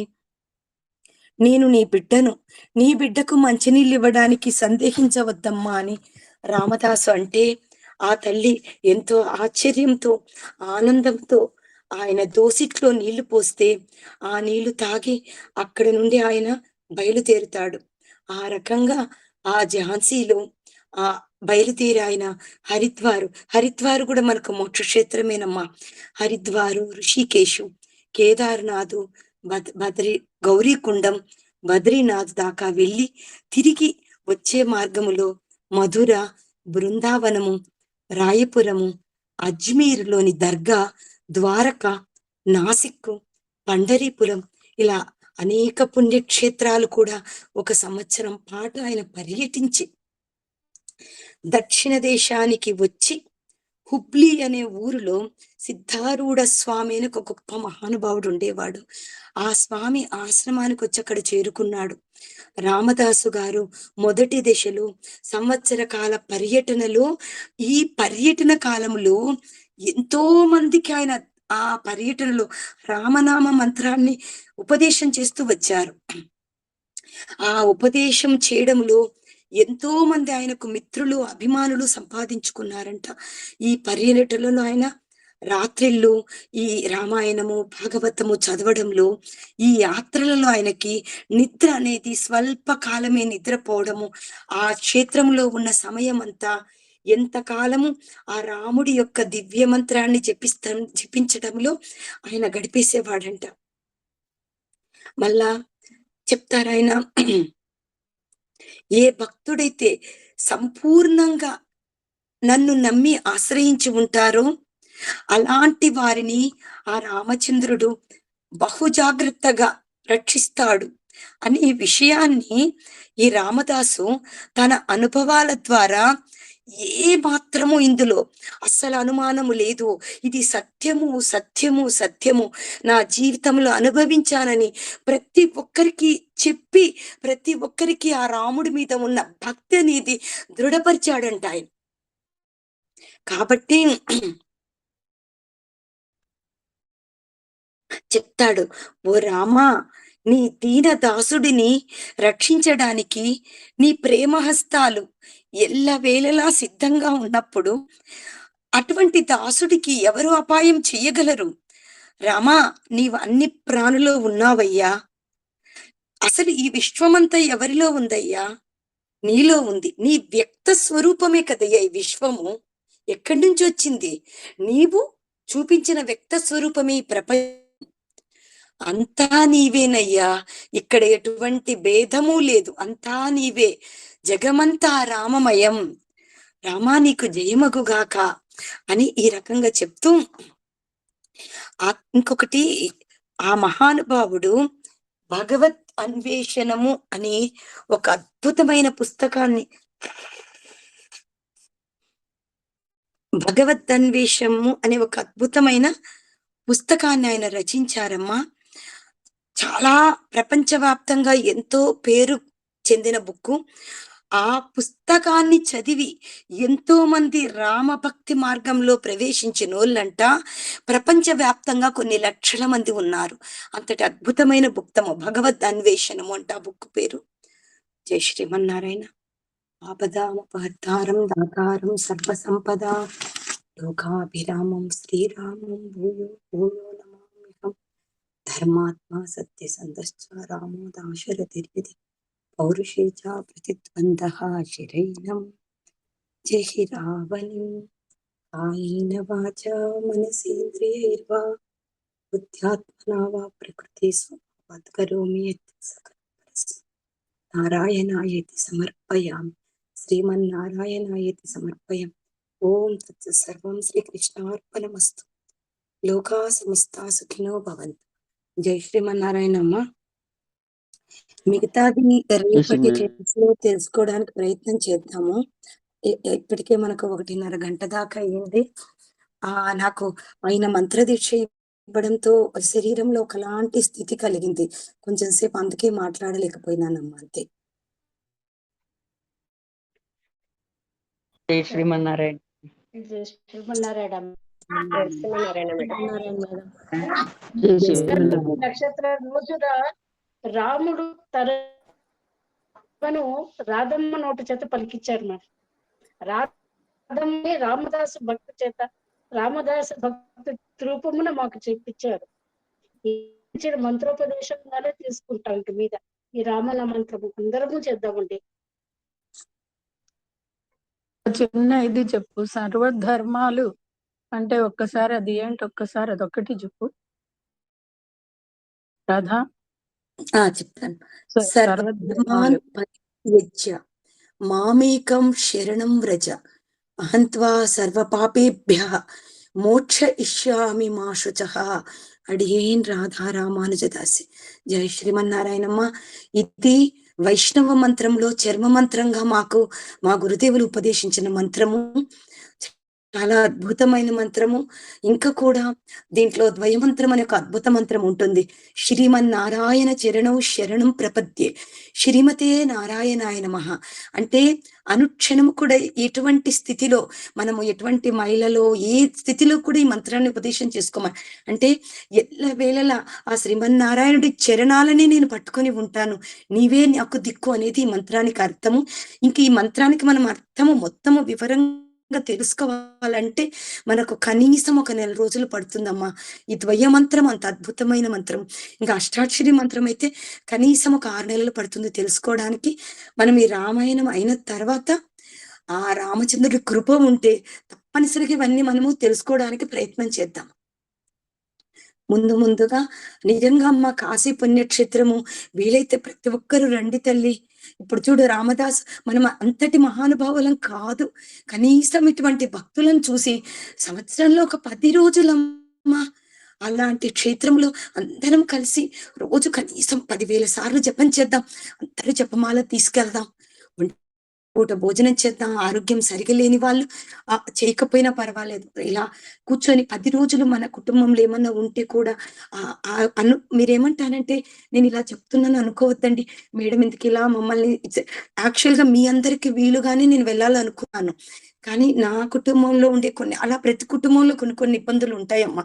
కాబట్టి వీలైతే ఏమన్నా మనకు ఒకరైనా మనుషుల్ని పెట్టి ఇంట్లో వాళ్ళకి వంటకి వాళ్ళు ఏమన్నా చేయగలరు, లేకపోతే ఈ 10 రోజులు వీళ్ళకి ఏమైనా ఒక పులిహోర పేస్ట్ లాంటిది తయారు చేసి ఇంకేదైనా వంటలు వాళ్ళకి వీలుగా అన్ని పెట్టి, ఒక పని మనిషి మనకి కూరగాయలు వాళ్ళకు తరిగిచ్చి రైస్ కుక్కర్లో వాళ్ళకి అన్నం వండి పెడితే ఆ కూరగాయలు ఆమె పొయ్యి మీద వేసి, అలాంటిది ఏమన్నా అవకాశం ఉందా? అలా ఏదైనా, లేదా మన బంధువులు ఎవరైనా 10 రోజులు వచ్చి ఇంట్లో ఉండి చేయగలరా? అలా ఎంత వీలైతే అంత ప్రయత్నం చేయండి అమ్మా. మానవ జన్మ దుర్లభమైనది. ఏదో భగవంతుడు ఏ రూపంలో మనకిచ్చాడో ఈ కారణం చెప్పలేను. ఆయన యొక్క అనుగ్రహంతో మనం ఈ క్షేత్రాలు వెళ్తున్నాం అంతే. దయచేసి ప్రయత్నం చేయండి. రేపు ఎల్లుండి మనకి బుధవారం సాయంత్రం లోపల టికెట్స్ అన్నీ అయిపోతాయి. ఈ రోజు ఏం వారము, నాకు వారం కూడా మర్చిపోతున్నాను. శుక్రవారం సాయంత్రం లోపలమ్మా, ఈ రోజు సోమవారము, అంత లోపల మీరు ఆలోచించుకొని చెప్తే అందరికి కూడా వెళ్ళడానికి 2 టైర్ ఏసీ, రావడానికి ఫ్లైట్ టికెట్, అక్కడ ఉండడానికి మనకు వీలుగా ఎవ్వరికి ఇబ్బంది లేకుండా ఏసీ, అందరు ఇద్దరిద్దరుగా ఉండొచ్చు ప్రతి రూమ్ లో. ఏసీ రూమ్స్ అవన్నీ కూడా చాలా బాగున్నాయి. మనకు అమౌంట్ అతను 20,000 చెప్పాడమ్మా. నేను ఇంకా తక్కువగా అడుగుతున్నాను, వీలైతే 18,000 చేయమని అడుగుతున్నాను ఆయనని. చూద్దాం, అడిగితే 18,000లో చాలా తక్కువ. మనకు 10 రోజుల యాత్ర, 2 టైర్ ఏసీ, మనకు ఫ్లైట్ టికెట్, 3 పూట్ల భోజనము, ఏసీ రూమ్స్ ఇవన్నీ కూడా ఇస్తున్నారు. వీలైతే ప్రతి ఒక్కరు కూడా రావడానికి ప్రయత్నం చేయండి. అందరు కూడా జపమాల తెచ్చుకోండి. ఆ కాశీ విశ్వనాథుడి దగ్గర అందరము లేసి రామనామ జపం చేద్దాం కూర్చొని. వీలైతే అంత ఫోన్లు ఇంటికి కనీసం సాయంత్రం పూట అందరూ ఒక 10 నిమిషాలు మాట్లాడండి. ఎంత వీలైతే అంత ఆ విశ్వనాథుడే మన జపం వినాలి, ఆ విశ్వనాథుడే మన భాగవతం వినాలమ్మా. అంత అద్భుతంగా చేయాలి అని నా కోరిక. దానికి నేను ఈ రోజు నుంచి ఒక దీక్ష కూడా తీసుకున్నాను. ఈ రోజు నుంచి నేను మా ఇంట్లో పూజా మందిరంలో ఒక దీక్ష తీసుకున్నాను. ఆ దీక్ష ప్రకారంగా నేను నడుచుకుంటా అద్భుతమైన ఒక యాత్ర కావాలి, ఒక సంకల్పం నాకు జరగాలి అంతే. అంటే మనలో భక్తి అనేది ఒక ఉన్నత స్థాయికి ఎదగాలమ్మా. ఈ మాయ మనల్ని పీడిస్తుంది, మాయ నుంచి మనం విడిపడాలి. అనుక్షణము రామనామ జపంలో మన జీవితం జరగాలి అనక ఇంటి వ్యవహారాలు చెయ్యాలి. కానీ నామం మటుకు వదలకూడదు. ఆ స్థితి అంత సులభం కాదు. అదే నేను దాని కొరికే ఈరోజు ఈ పునర్వసు నక్షత్రం రోజు ఉదయం నేను ప్రార్థించాను. అందుకే నాకు అది చెప్తూ ఉంటే శరీరంలో ఒక కంపనం మొదలైంది ఆ క్షణంలో. అంటే నేను తీసుకున్న దీక్ష నేను ఇప్పుడు ఎవరికీ చెప్పను. ఒక దీక్ష తీసుకున్న. దయచేసి మీరందరూ కూడా వీలైతే రావడానికి ఎంత వీలైతే అంత ప్రయత్నం చెయ్యండి. ఇటువంటి యాత్రలు మనకు రావు, దొరకవు కూడమ్మా. దొరకవు. ఏదో అందరూ పెడుతుంటారు. మనం అందరితో కలిసి వెళ్లి గుంపులో గోవిందలాగా వెళ్తున్నాం. ఇది మనకుగా ప్రత్యేకంగా చేసుకుండే ఒక అద్భుతమైన ఆధ్యాత్మిక యాత్ర. చెప్పరా మ్యామ్ ఒకసారి? మేడం ఈవినింగ్ కాశీ సప్తాహ గ్రూప్ లో మీరు మాట్లాడుతున్నారు, ఉందా మేడం? ఉందమ్మా. ఈరోజు ఈ వినాలనుకుంటే ఎవరైనా ఈవినింగ్ 5 గంటలకు కాశీ ఒడిలో భాగవత సప్తాహం గ్రూప్ ఆ లింక్ పెట్టండి అమ్మా శైలజ. ఎవరైనా ఉంటే ఆ గ్రూప్ లో జాయిన్ అవ్వండి. జాయిన్ అవ్వండి. అక్కడ మీ డౌట్స్ ఏమన్నా ఉంటే అన్ని కూడా ఈవినింగ్ క్లియర్ చేస్తానమ్మా. అన్ని డౌట్స్ క్లియర్ చేస్తాను. ఇప్పుడు డేట్ ఫిక్స్ చేశాను. ఏప్రిల్ 15 నుంచి ఏప్రిల్ 25 వరకు మన యాత్రమ్మ. ఏకాదశి రోజు మనము భాగవత సప్తాహం ముగించుకొని ద్వాదశి రోజు ఆ విశ్వనాథ దర్శనం చేసుకొని ద్వాదశి పారణ ముగించుకొని మనము కాశీలో అందరం ఫ్లైట్ ఎక్కితే సాయంత్రానికల్లా మనము హైదరాబాద్ వచ్చేస్తాము. నేను ఎందుకు ఈ డేట్స్ పెట్టుకున్నానంటే నాకు మా అన్నయ్య వాళ్ళ అబ్బాయిది అమెరికాలో అబ్బాయిది వివాహం ఉందమ్మా. ఆ పెళ్లికి వెళ్ళడానికి నేను అమెరికా వీసా బుక్ చేసుకున్నాను. దేవుడి దయ ఉంటే వస్తే అమెరికా వెళ్ళే ప్లాన్ ఉంది. టికెట్స్ కూడా బుక్ అవుతున్నాయి. కాబట్టి నాది అమెరికా వెళ్ళడానికి ఏంటంటే ఏప్రిల్ 28 కానీ మే 1 కానీ టికెట్ బుక్ చేస్తాం అంటున్నారు. అంత లోపుగా నేను హైదరాబాద్ కు రావాలి కాబట్టే నేను 15 నుంచి 25 వరకు అని పెట్టుకున్నానమ్మా సమయము.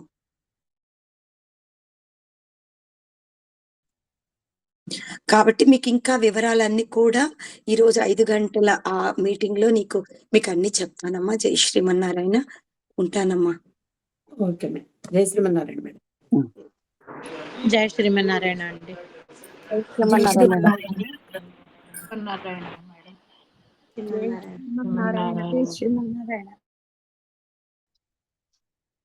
మా భాగవతం క్లాస్ ఇప్పుడు ఉంటారా లేక వెళ్ళమ్మా? టైం అయిపోయింది కదా. లేదు సాయంత్రం తీసుకుందామమ్మా. సాయంత్రమే తీసుకోండి మేడం. ఇలా కంటిన్యూషన్ అయితే కుదరదు కదండి. ఒక్క నిమిషం అమ్మా, నేను రీడింగ్ మేడం రాధాబాబు అది దీనిలో ఉంది. Recording ఆపలేదండి madam. ఆఫ్ చేశాను. పద్మావతి చల్సాని గారు చెప్పండమ్మా. మీకు 10 గంటలకి 10 to 11 మీకు అది తప్ప ఇంకా 2 to 3 మీరు 1:30 to 2:30 ప్రాక్టీస్ తీసుకోలేరేమో కదా. అదే లంచ్ టైం అవుతుందేమో అని. నాకు పిల్లలు ఎగ్జామ్స్ బస్ దగ్గరికి వెళ్ళాల్సి వస్తుందేమో మధ్యాహ్నం హాఫ్ డేస్. అదే ఆలోచిస్తున్నాను. ఒక టైం ఫిక్స్ గా చేసుకుంటే మనకు బాగుంటుంది అని ఆలోచిస్తున్నాను. ఈవినింగ్ 6 to 7 పెట్టుకుంటే ఎలా ఉంటుందమ్మా? ఇంకా అదే వచ్చిన వాళ్ళు వస్తారనుకుంటా నేను. ఎందుకంటే ఇట్లా మారుతూ ఉంటే కష్టం. 7 to 8 అన్నా పెట్టుకుందామండి. 6 to 7 అంటే దీపారాధన చేసుకొని అది హడావుడిగా అటు మనసు నిలవదు, ఇటు చేసుకోవచ్చు కదా. ఒక్క 5:30కే చేసుకోవచ్చు కదా మా దీపారాధన. మన చేతిలోనే కదా ఉంది. ఒక్క 2 నిమిషాలు మీరు 5:45కి దీపారాధన చేసుకొని కూడా చదవచ్చు కదా. అంటే ఇప్పుడు ఇలా అందరూ ఒక్కొక్కరు చెప్పారనుకోండి. ఎర్లీ మార్నింగ్ చూడొచ్చు. అది నేను చెప్పాను కదమ్మా, ఒకళ్ళకి ఇంకొకళ్ళకి ఇది అవుతుంది. ఇంకోళ్ళకి వచ్చి ఎర్లీ మార్నింగ్ మాకు కష్టం అంటారు. ఇలా నేను ప్రతి ఒక్క అభిప్రాయం తీసుకుంటూ పోతే ఎక్కడికి భాగవతం అనేది ముందుకు జరగదు. ఇంకా ఎక్కడ ఇలానే మేడం గారు ఈవినింగ్ పెట్టుకుందామండి. 5 to 6 పెట్టుకోండి మేడం. 5 to 6 ఏమంటే ఇట్లానే పోతూ ఉంటే ఇంకా కష్టం మనకు. ఇంకా భాగవతం ముందుకు పోవాలనేది కూడా ఉండదు కదా. ఒకే టైం పెట్టుకుందాం. నిజంగా శైలు గారు 7 to 8 అన్నారు కదా, ఏమైంది మరి? మ్యామ్ కి కుదిరినప్పుడు 7 to 8 మ్యామ్ తీసుకుంటారు, మీరు ఆ టైం తీసుకోండి పగలు. అదే అట్లా మారుస్తూ ఉంటే కష్టం మేడం పద్మావతి గారు. ఇది బాగుందండి. అంటే రాధా మేడం 7 to 8 అంటే మీరు ముందు రోజే తెలుస్తుంది కాబట్టి ఆ మేడం క్లాస్ ఆ, తీసుకుంటే రెండు అక్కడ ఆల్టర్నేట్ ఆ టైం అవుతుంది. మీరు తీసుకోండి ఆ రోజు మాత్రం. ఇప్పుడు ఆ మ్యామ్ రోజు సాయంత్రం తీసుకునే రోజు మీరు మార్నింగ్ తీసుకోండి అంతే. ఆ 2 టైంలు చెరొక టైం. అలా అయితే ఎలా ఉంటది? ఒక టైం ఫిక్స్ చేయండి మేడం. అటు ఇటు అంటే మేము కన్ఫ్యూజ్ అయితే బయటికి వెళ్ళాలన్నా ఇంట్లో అదే పని కదా. అదే నాకు ఇప్పుడు చెప్తున్నాను. ప్రశ్న ఏమవుతుందంటే 6 to 7 బాగుంటది మేడం. దీపం పెట్టుకోగానే చదువుకున్నట్టు ఉంటుంది కదా. కాదు శైలజ ఎర్లీ గారు, మార్నింగ్ బాగుంటుంది మేడం. ఎర్లీ మార్నింగ్ తీసుకోండి, అసలుకి ఏం ఉండదు. శైలజ గారు 4 to 5 అది తీసుకోవచ్చు కదమ్మా ఈవినింగ్. ఈవినింగ్ 4 to 5 అంటే మళ్ళీ ఇప్పుడు నారాయణీయం ప్రాక్టీస్ క్లాస్ ఉంది కదా, మళ్ళీ దానికి వెళ్తారు నారాయణీయం కదా ప్రాక్టీస్ క్లాస్ ఉంది మేడం. మేడం 3 to 4 తీసుకుంటారా? మేడం 3 to 4 తీసుకుంటారా? మా ఒక్క నిమిషం అండి దయచేసి. ఇది నిజంగా చెప్పాలంటే ఎలా ప్రతి ఒక్క టైంకి నేను కష్టం ఒక టైమే చెప్పబోతాను. ఆ ఎవ్వరు దయచేసి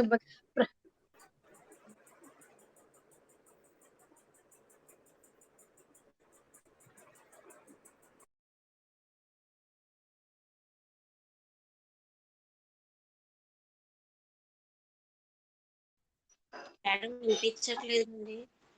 నేను మాట్లాడలేదమ్మా, ఇప్పుడే మాట్లాడబోతున్నాను. 10 నుంచి 11 గంటలకి నారాయణీయం ప్రాక్టీస్ ఉంటుంది. తర్వాత అప్పుడు నారాయణీయం ఇప్పుడు ఎట్లా 1 వీక్ సాయంత్రం వదులుకుంటారా ప్రమీల గారు మీరు 4 to 5? తీసేద్దాంలే అమ్మ, ఒకసారి పెడదాం. 4 to ఇప్పుడు 5 రత్నకుమారి గారు 1 వీక్ రారట. రత్నకుమారి గారు నాకు అదే మీకు మెసేజ్ ఈ 1 చేసి వీక్ రారంట. అదే అదే రాదు. ఆవిడని కావాలంటే 5 to 6 అన్న పెట్టుకోమని అడిగి అంత నారాయణీయం కావాలంటే ఈవినింగ్ 4 to 5 పెట్టేసుకోవచ్చు, ఫిక్స్ చేసేసుకోవచ్చు ఇంకా నుంచి. అవును, 4 to 5 ఫిక్స్ చేసేసుకోవచ్చు. ఇవాళ నుంచి నా భారతీయ మీద శ్రీమద్ భాగవత సాయంత్రం 4 నుంచి 5 వరకు అమ్మా. మళ్ళీ దీనిలో ఇంకా ఎంతమందికి ఇది ఉంటుందో నాకు తెలియలేదు. వేరే క్లాసులు ఉందండి. పెట్టుకోవచ్చు మ్యామ్. 5 to 6 మ్యామ్, 5 to 6 పెట్టుకోవచ్చు. ఒక్క నిమిషం అండి, ఇంకా లేదమ్మా. ఇంకా ఒకటే విషయం, దయచేసి ఇంక ఏమొద్దు. సాయంత్రాలు 7 నుంచి 8 వరకు ఫిక్స్ చేసేసుకుందాం. ఇక్కడ ఏ ఆటలు వద్దమ్మా. ఇంకా దయచేసి నేను ఇవాళ మెసేజ్ కూడా పెట్టేశాను. ఈ రోజు నుంచి శ్రీమద్ భాగవతం రాత్రి 7 నుంచి 8 వరకు జరుగుతుంది. క్లాస్ ఉన్న వాళ్ళు రండి, లేదు వాళ్ళు వినండి అమ్మా. అంతకన్నా నేనేం చేయలేను, సారీ. థ్యాంక్ యూ మేడం గారు.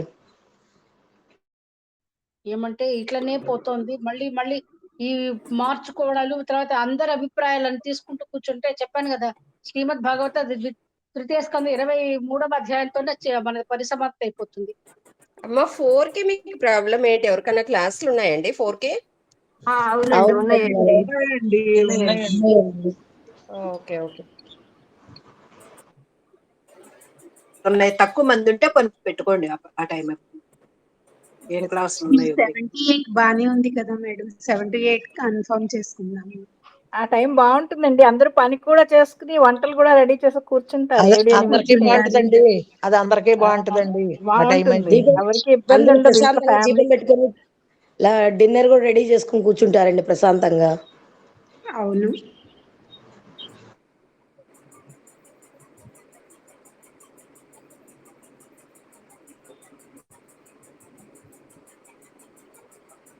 సరేమా, ఇవాళ సాయంత్రం 7 గంటలకు కలుస్తాము.